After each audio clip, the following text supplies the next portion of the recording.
Welcome to CFFL Morning After Edition post Week 1 on the CFFL Network on YouTube.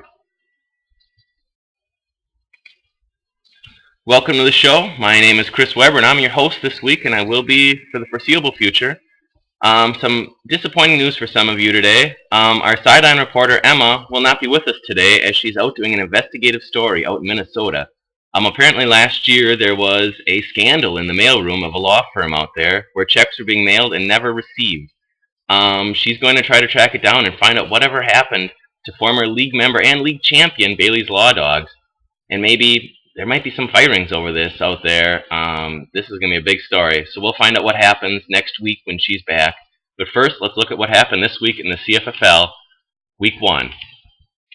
First, we had last year's Super Bowl champion Bites Badgers taking on the Sasquatches. The Sasquatches won 98-83 in a very high-scoring game. Larry Fitzgerald had 16 points for the Badgers, but it wasn't enough to overcome the Sasquatches, who had 4 players score over 16 points. Huge week for the Sasquatches, good balance, as they took care of last year's Super Bowl champion. Speaking of Super Bowl hangovers, let's take a look at the Chris's Cardinals, who lost last year in a heartbreaker to the Badgers. They fell this week 75-47 to the Black Dingoes. Cardinals only had 1 player in double figures, while the Dingoes had Wes Welker and Owen Daniels score 30 points total, which was a huge game. They combined for 4 touchdowns.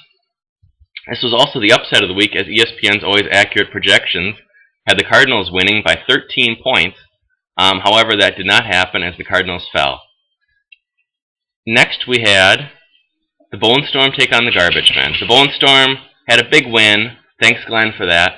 That's our cameraman, Glenn, who's having a little bit of an ear problem. The Bone Storm scored 114 points to topple the Garbage Men, 114-67. The Bone Storm's 114 points were the most in the league since 2010 and the second most ever. They were the most in the flex era all of 1 week, but still, it was a tremendous week for the Bone Storm. Peyton Manning scored 39 points. Demaryius Thomas had 21. As they beat the Garbage Men, although the Garbage Men did have a strong effort from quarterback Drew Brees, who had 16 points. The Bruisers took down the Horn Dogs 65-37 in another matchup. The Bruisers had a very good week, however, that did not happen with his second running back, Lamar Miller, the third-round pick, had 10 carries for 3 yards in a very disappointing effort. The Horn Dogs, though, had a little bit of a worse week. No players in double figures, although Andre Johnson did have 140 yards, which was a good week. Horn Dogs will have the first pick in this week's free agent signing, and we'll have to see who that's going to be. That happens on Thursday morning, by the way, at about 2 in the morning. So make sure you have all your guys you want to sign in by Wednesday night. Next, we saw Team LBM, the Little Big Men, bounce back from a disappointing year last year to beat the Gargoyles 82-58. Victor Cruz had 24 points.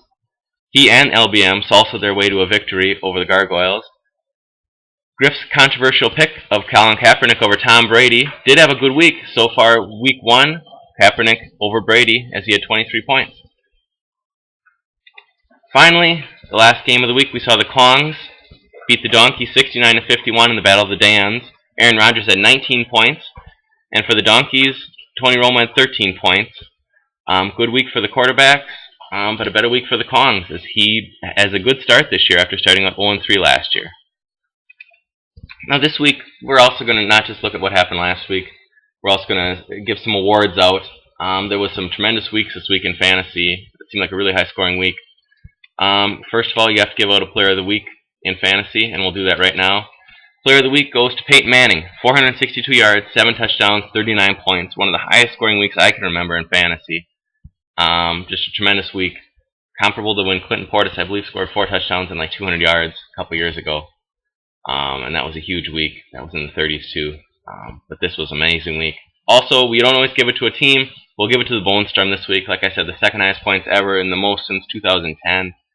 114 points by him. Could have been even better if Roddy White was playing on, 2 legs. But tremendous week by him.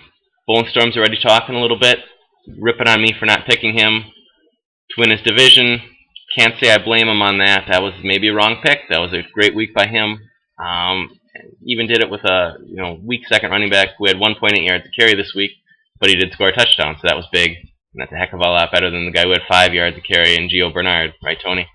Finally, you have to look at the best. you got to look at the worst. So the walk of shame this week goes to two guys, Stephen Ridley and David Wilson. Both of them fumbled away their jobs in week 1.